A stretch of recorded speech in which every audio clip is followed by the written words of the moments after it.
Valdība ir atbalstījusi satiksmes ministrijas sagatavotos noteikumus, lai ar kohēzijas fonda līdzfinansējumu īstenotu vidē draudzīgas infrastruktūras attīstību Ventspils un Liepājas ostās.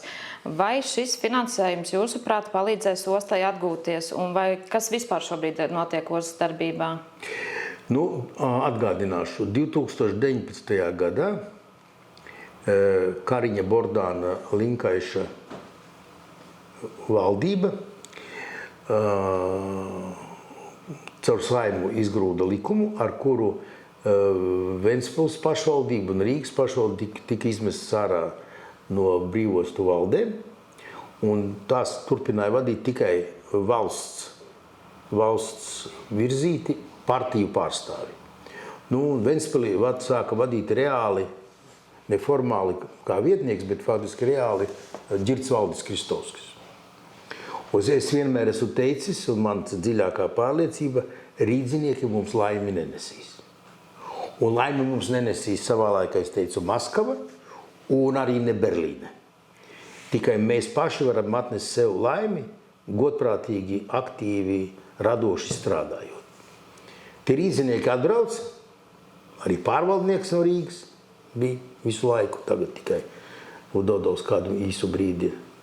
Un, var sakot, viņi salaida visu pilnīgi salaida grīstē. Pēc būtības viņu darbība bija virzīta, lai likvidētu ostu. Likvidēt ostu. Gan Ventspils, gan Rīgas, gan tranzītu, gan Latvijas dzelzceļu. Cik tas apzināti, cik aiz nemākulības, neprasmes. Kā tam nozīme? Svarīgs ir tas rezultāts. Jūs teiksiet, kas to pierāda? Lūdzu. 20. gada kravu apgrozība Ventspils ostā bija pār pa 20 miljonu tonu, pagājušā gadā mazliet pār pa 10.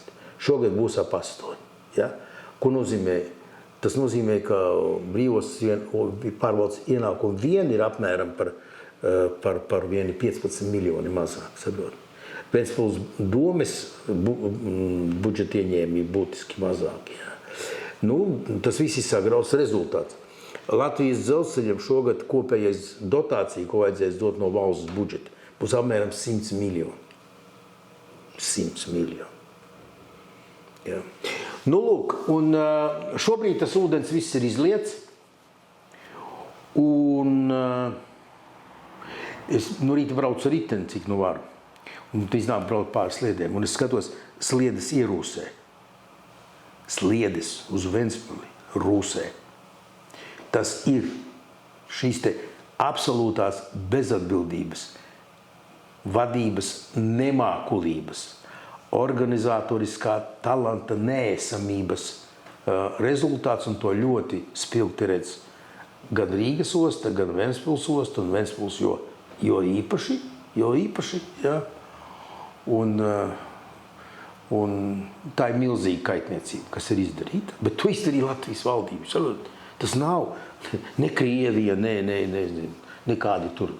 nekādi Āfrikāņi, ne teroristi, ne Hamas, ne Hezbollah, neviens. Tikai mūsu paši politiķi. Un tagad likvidē to. Vairs nedarbojas Ventas osta, ko, ja paskaties manus ierakstus 20. gadā, es to pašu teicu, ka tas viss ir fufelis, ja? Bet šo te struktūru, akcijas Ventas osta, viņu tak uzturēja no brīvos pārvaldes līdzekļiem, cik tur ir izniekoti miljoni naudas pilnīgi nevajadzīgai struktūras uzturēšanai, kur valde sēdēja nevis Ventspilī Ventas osta, bet Rīgā satiksmes ministrijā. Un politiskie ierēģi saņēmā tur papildus samaksu. Tāds, diemžēl, ir tas rezultāts. Un to izlieto ūdeni sagrābt vairs nevar. Jā, var uzbūvēt varbūt jaunas ostas. Es atgādināšu. Nomainīja valdi, ja, Kristovskis vada. Ko viņi pirmais izdarīja?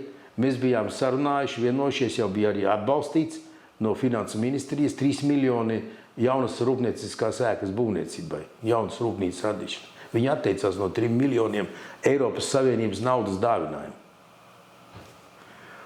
Prātam ir aptverams tāda darbība. Tā kā, diemžēl, tur labu ziņu nav.